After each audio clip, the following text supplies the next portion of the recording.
Conceitos básicos, vamos lá. O que a gente precisa saber? Eu vou falar muito de metáfase. O que é metáfase? Todo mundo lembra? Sim, muito bem. É uma das fases da divisão celular chamada mitose. A metáfase é importantíssima, sem ela o cariótipo convencional, né, que é esse que a gente faz e entrega, não existiria, né? A gente tem que conhecer a célula, conhecer o ambiente celular para conseguir que ela pare na metáfase. Porque se ela parar um pouquinho antes, um pouquinho depois, já não dá certo. Tem que parar naquele momento.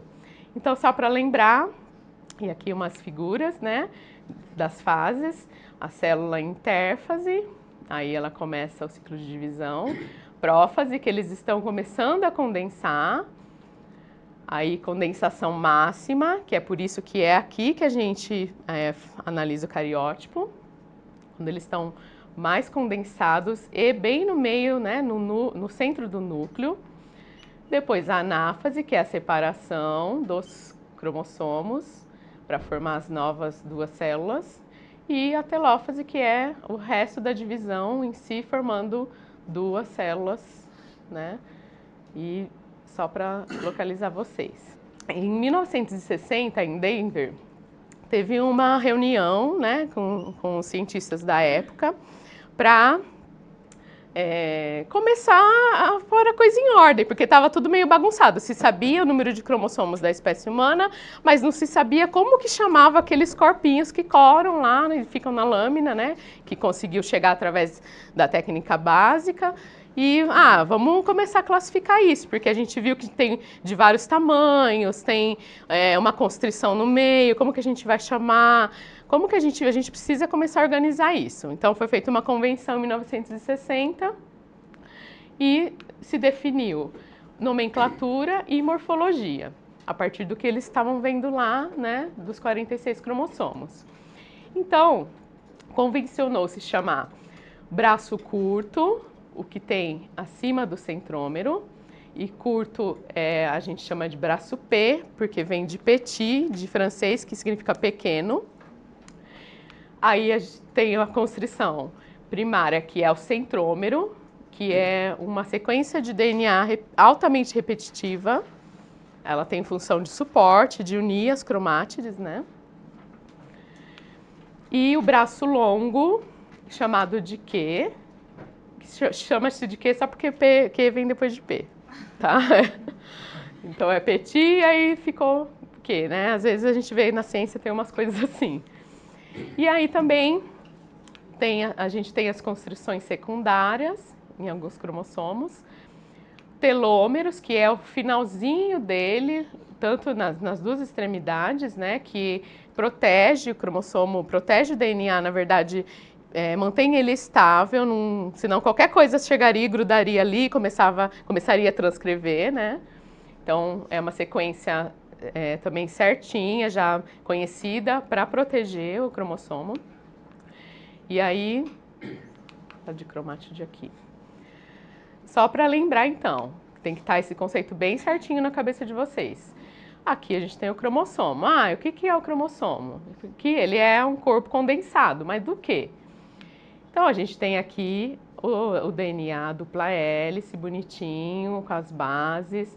Aqui, se eu pegar talvez uma sequência, eu tenho um gene, aqui eu tenho outro. Beleza. Isso daqui, em uma célula só, tem 2 metros. Vocês lembram desses dados que são super interessantes, tornam a biologia linda, né? Então, ele vai espiralando, espiralando, se enrola em estonas, que são proteínas, de suporte também, de proteção, que, quando necessário, elas se afastam para transcrever, quando necessário, elas se unem mais ainda para deixar ele mais condensado. E aí vai se espiralando, até ficar tão espiralado que vira o cromossomo. Aí aqui a gente tem, então, um cromossomo é a união de 2 cromátides, certo? E 2 cromossomos é um par, dependendo de qual cromossomo a gente estiver falando, que a gente pode chamar de cromossomos homólogos.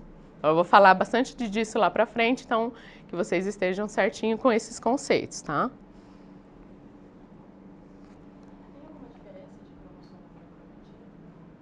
tem a cromatina, eu acho que é a próxima.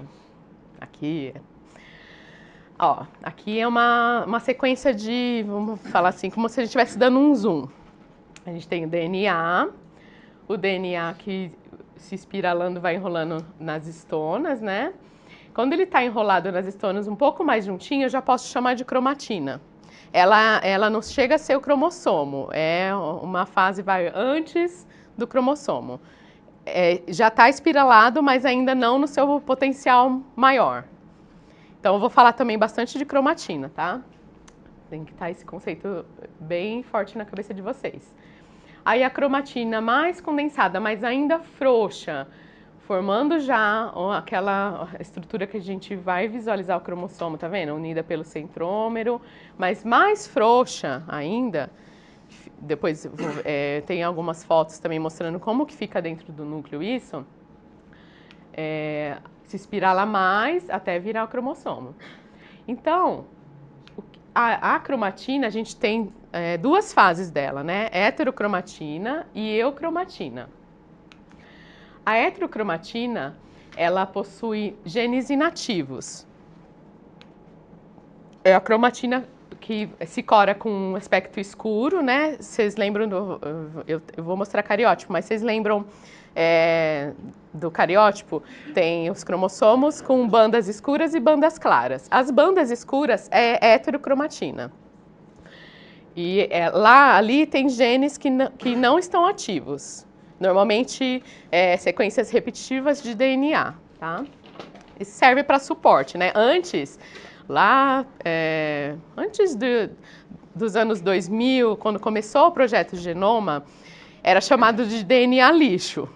E hoje, esse conceito, limpem da cabeça de vocês, que nada no DNA é lixo, tá, gente? Essa ideia já caiu. Tudo tem uma função.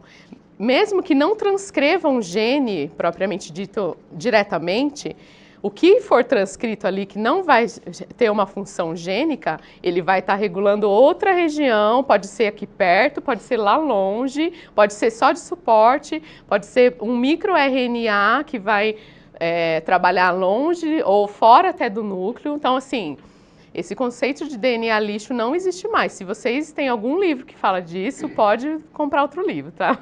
Porque hoje, assim, até o conceito de gene hoje é diferente já. Então, a eucromatina é o que tem aspecto claro no microscópio, né? Menos condensada e geneticamente ativa, onde estão realmente os genes fazendo transcrição. Então, ela fica, para ela estar ativa, para chegar a todos os fatores de transcrição, as proteínas que participam da transcrição, ela tem que estar fisicamente aberta, certo? Como que vai conseguir clivar as coisas ali para transcrever o gene? Então, ela é mais frouxa, né? Vamos dizer assim, do que a heterocromatina, que fica bem unida, bem juntinha. Continuando no conceito de cromossomo, então, nessa convenção de Denver, eles classificaram os cromossomos, eu vou mostrar mais pra frente como que foi também. Então, a gente tem do 1 ao 22 pares, mais os cromossomos sexuais, que então, a gente tem, o cromossomo 1, que tem o seu braço curto, o seu braço longo, e aí todas as regiões que se coram lá na banda G, que eu vou falar também um pouco mais pra frente, eles deram um número, porque eu preciso ter um endereço. Quando tiver alteração, como que eu vou chamar aquilo lá? Eu preciso ter endereço da alteração para eu sinalizar para a medicina ou qualquer outra coisa. É que eu sou da genética humana, então eu vou falar sempre mais puxado para a medicina, mas pensem que isso também tem estudos de variabilidade genética de fungos, de animais, de plantas, que também usa citogenética, tá, gente? Mas eu sempre vou abordar a humana, até porque o curso é de citogenética humana. Então, para sinalizar qualquer alteração que tiver aqui, por exemplo, nossa, eu não estou vendo essa banda aqui. Mas que banda, que região que é essa? Para vocês verem, eu tenho todas essas bandas e subbandas para eu comparar com o que eu estou vendo lá no meu sistema e dar o endereço certinho da alteração. E isso também é uma especialidade do citogeneticista, porque tem que ter um olho muito bom, um olho clínico. Tem uma base de dados que ajudam a gente também a montar a alteração para ver se realmente foi naquela regiãozinha. E a gente usa todos esses artifícios, né? Usa também base de dados como PubMed para ver se existe já aquela alteração publicada. Isso faz toda a diferença também, né? Porque a gente entrega o cariótipo, muitos laboratórios entregam e não faz uma assessoria, vamos dizer assim. Mas a maioria dos médicos, principalmente, eles não sabem interpretar. Não é também do... Alguns sabem, né? Tem poucos que sabem e entendem um pouco mais, mas a maioria não sabe. Ah, eu recebi um cariótipo com uma inversão do 9 que está escrito que é uma variante. Poxa, o que é isso? Se o citogeneticista não souber, não fizer assessoria, ele vai ficar a ver navios. Então, a gente precisa saber de tudo isso. Aí, então, a classificação começou, né, de bandas. Por exemplo, do braço P. É sempre do centrômero para a extremidade, né? Aí começa 1, 2, 2, 1, 2, 1.3. Nunca eu já vi gente experiente falando, né?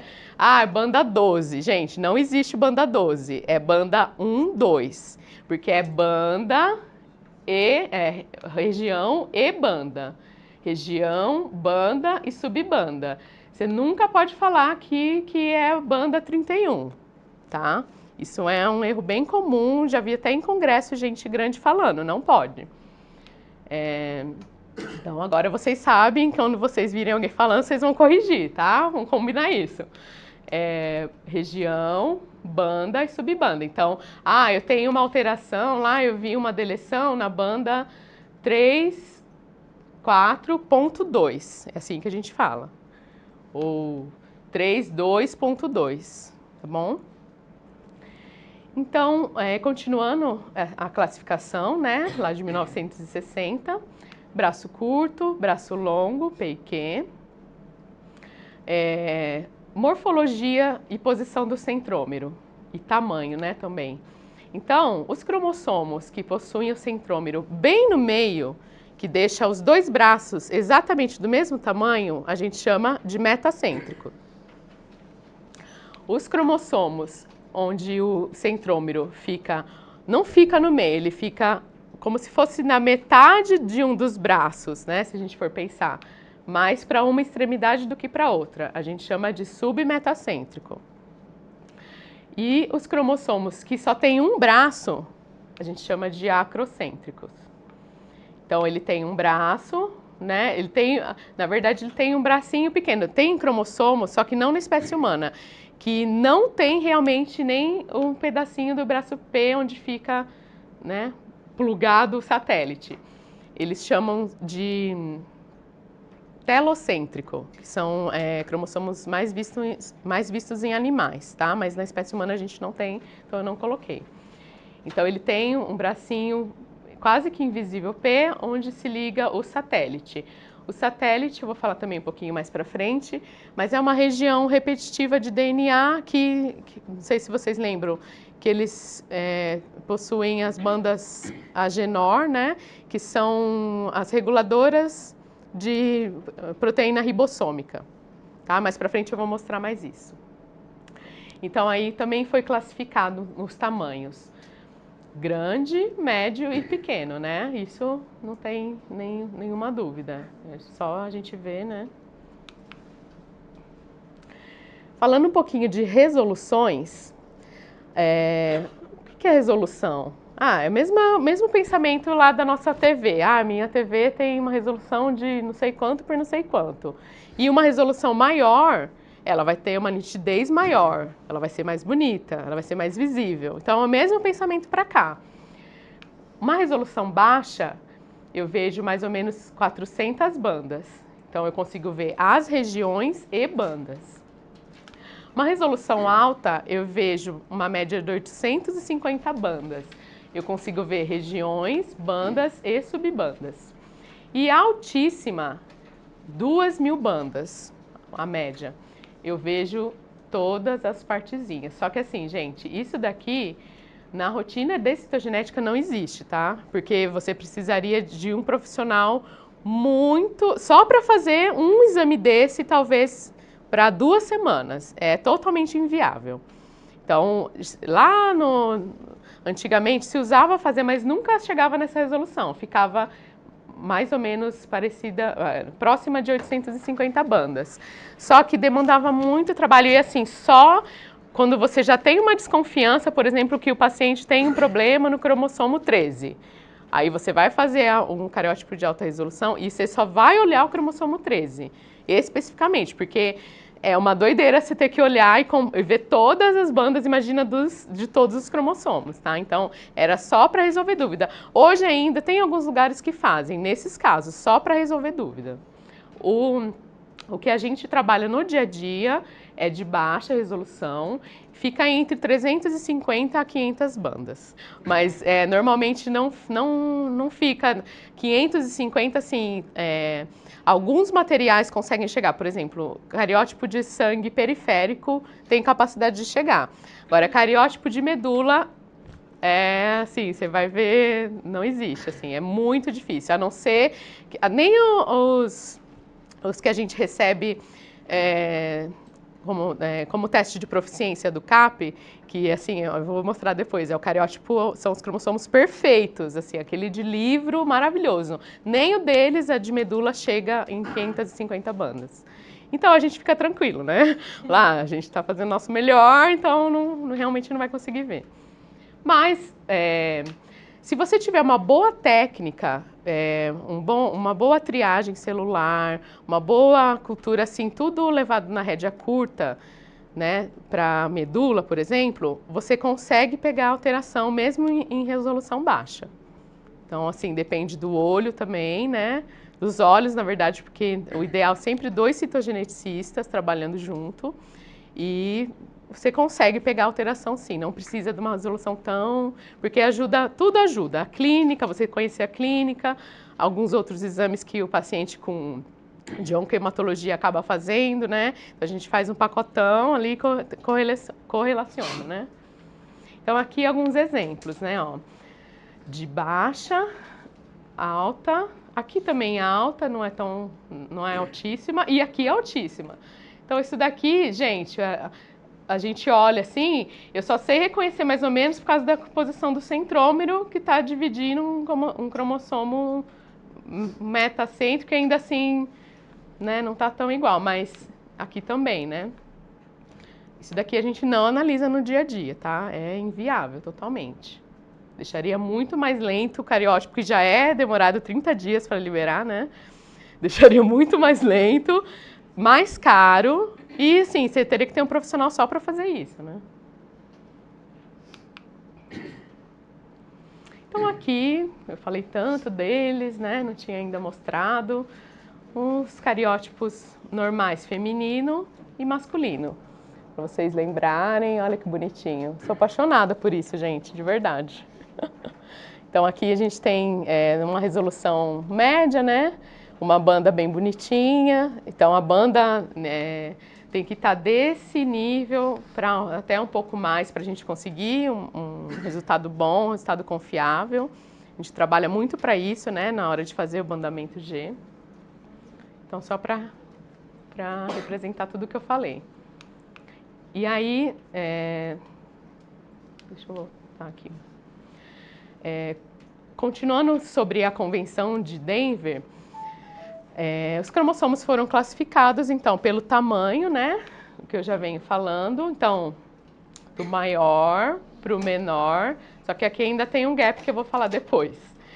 E os sexuais, né, no caso o X faz parte desse grupo, a gente só monta assim para ficar, né, mais visualmente organizado, e o Y faz parte desse grupo. Aqui é um cariótipo alterado, que esse é um caso que a gente fez lá onde eu trabalho, né? Eu não falei onde eu trabalho, depois eu falo, esqueci. Então é um cariótipo de medula esse, e de um paciente que tinha mieloma múltiplo, E eu falo que tinha porque, infelizmente, ele faleceu porque um cariótipo tão alterado assim, né, para mieloma múltiplo, significa que a doença está em progressão. Então, ele não resistiu e faleceu. E aqui a gente tem uma, vamos dizer assim, uma entidade citogenética conhecida como jumping translocation, que não é tão frequente aparecer, não é tão frequente, na verdade, a gente conseguir que a célula com jumping e com essas alterações de mieloma se divida em cultura. Essa é a maior dificuldade da citogenética. Pode ter até a célula lá doente no paciente, você vai fazer ou a biópsia do tumor, ou tirar o sangue, ou a medula, mas fazer com que aquela célula se divida dentro da cultura para você pegar os cromossomos dela é o maior desafio. Então aqui, o que é jumping translocation? É uma translocação, que é uma troca, só que no câncer, gente, tudo muda de figura, assim.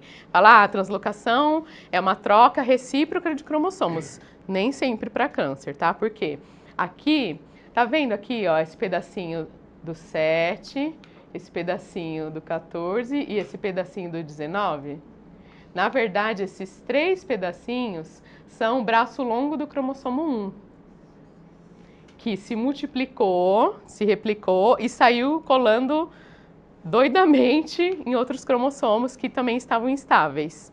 Então, a gente vê que não foi recíproco, porque não tem o braço longo, o braço curto sobrando aqui desses pedacinhos, certo? Mas é chamada de translocação, jumping translocation, aquela translocação que vai se grudando, né, que vai pulando. E aí, o resultado disso daqui, a gente avalia 20 metáfases, né, sempre, às vezes um pouco mais, às vezes um pouco menos, quando não, em oncohematologia é muito comum o cariótipo não atingir 20 células, por causa dessa dificuldade da célula se dividir em cultura.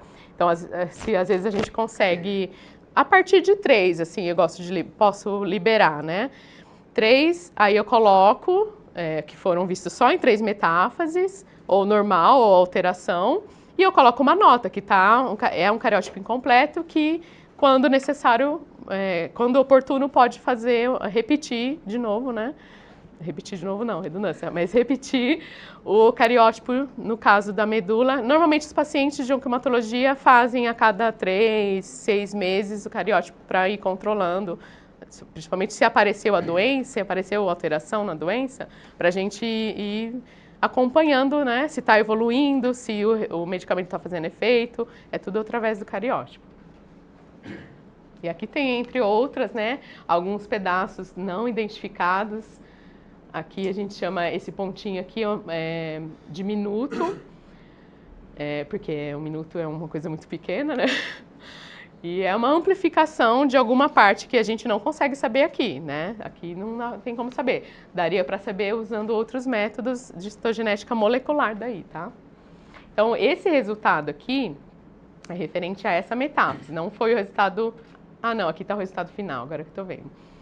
Então, tudo que eu estou vendo aqui, eu pego a Bíblia da citogenética, o ISN, sento e vou olhando as 20 metáfases que eu fiz. Aqui no caso, ó, 18 metáfases estavam alteradas.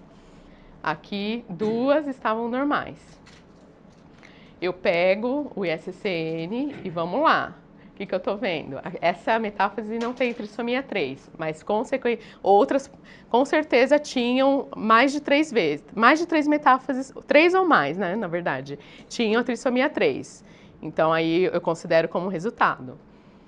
A adição no cromossomo 6, trissomia do cromossomo 7, né, mais 7. Aí, esse jumping translocation a gente libera como um derivado do cromossomo 7, derivado de translocação entre 1 e 7. Aí eu vejo lá as bandas, onde que foi, eu vou olhando banda por banda. Depois, trissomia 9, deleção de 11, tá vendo? Um tantico faltando aqui, esse é o normal. Sempre aqui que vocês olharem as alterações, o cromossomo alterado vai estar do lado direito de vocês, tá? Que mais? Monossomia 13. De novo, derivado de 14, translocação 1,14.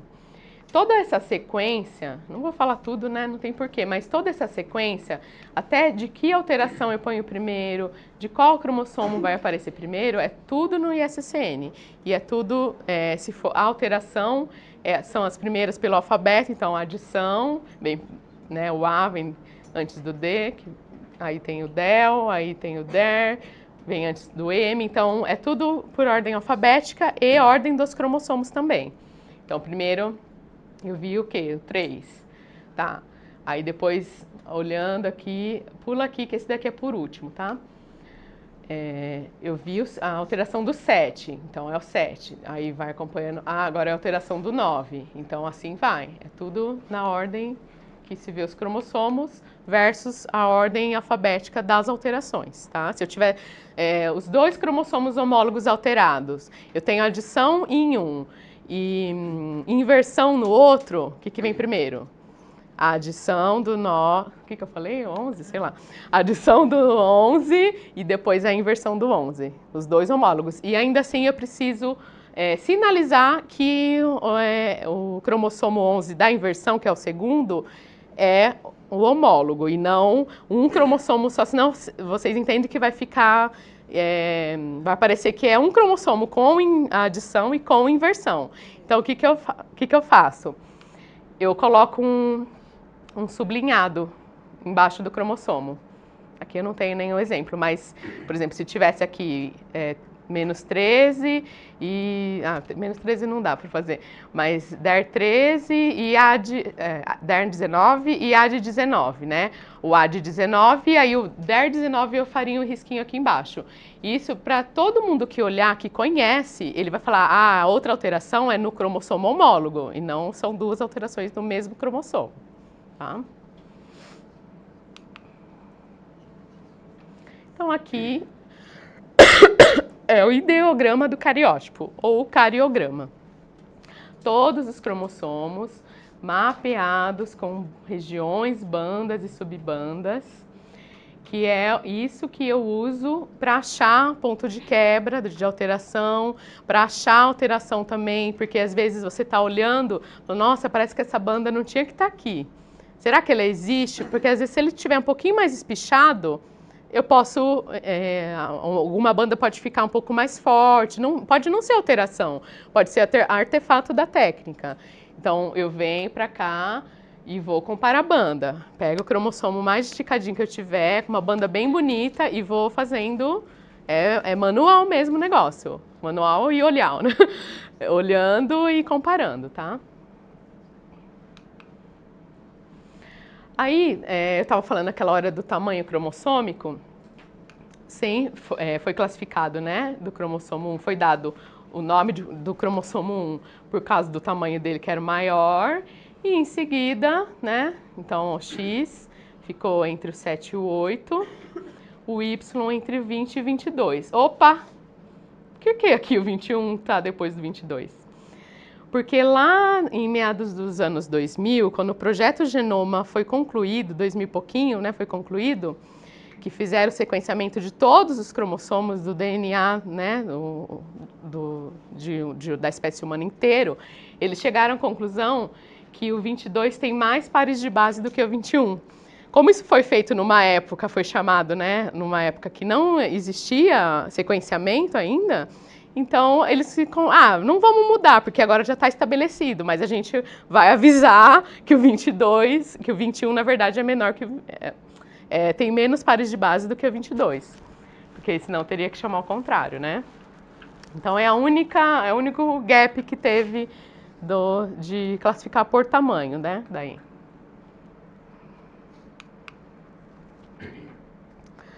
Aí aqui falando, começando uma classificação para quem normalmente começa o estágio em histogenética, vai sempre classificar primeiro os cromossomos em grupos. Então assim, aqui o grupo A são os maiores, contempla os cromossomos 1 e 2. O B, 3, 4 e 5. O C... Não, gente, está errado aqui, desculpa. O A é 1, 2 e 3. Eu fiz essa parte, eu tive que montar porque eu não tinha achado nada, aí eu puxei errado. O grupo A é 1, 2 e 3, tá? O B é o 4 e o 5 só. O C, do 6 ao 12 e mais o X. O D, do 13 ao 15. O E, do 16 ao 18. F, 19 e 20. G, 21, 22 e Y. Então aqui é só a classificação. Esse daqui não precisa, a gente não usa assim no dia a dia. Na verdade, com o tempo você vai saber quem é metacêntrico, quem é sub, quem é acro. Mas aqui é só para organizar, né? Para quem ainda tem esses termos como conceitos novos, nem os Ds, são todos acrocêntricos. Os Cs são de tamanho médio, submetacêntricos. Então, assim, só para vocês se localizarem e os conceitos para quem ainda não está tão familiarizado, entrar, né, fica mais fácil, tá bom? 21, 22 e Y também acrocêntrico. Então, é só não ver bracinho curto em cima, que você vai chamar de acrocêntrico. Aí, o centrômero, tá vendo? Aqui são os risquinhos sempre do centrômero, né, ó. Submetacêntrico, submetacêntrico, metacêntrico, metacêntrico, sub e meta. Só para organizar na cabeça de vocês. E então aqui falando um pouquinho mais do ISCN. Essa é a versão de 2016.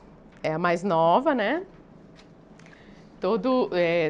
Os laboratórios, assim, é bom que tenha, principalmente se faz a área de citogenética molecular também, é importantíssimo, assim que sair, já atualizar.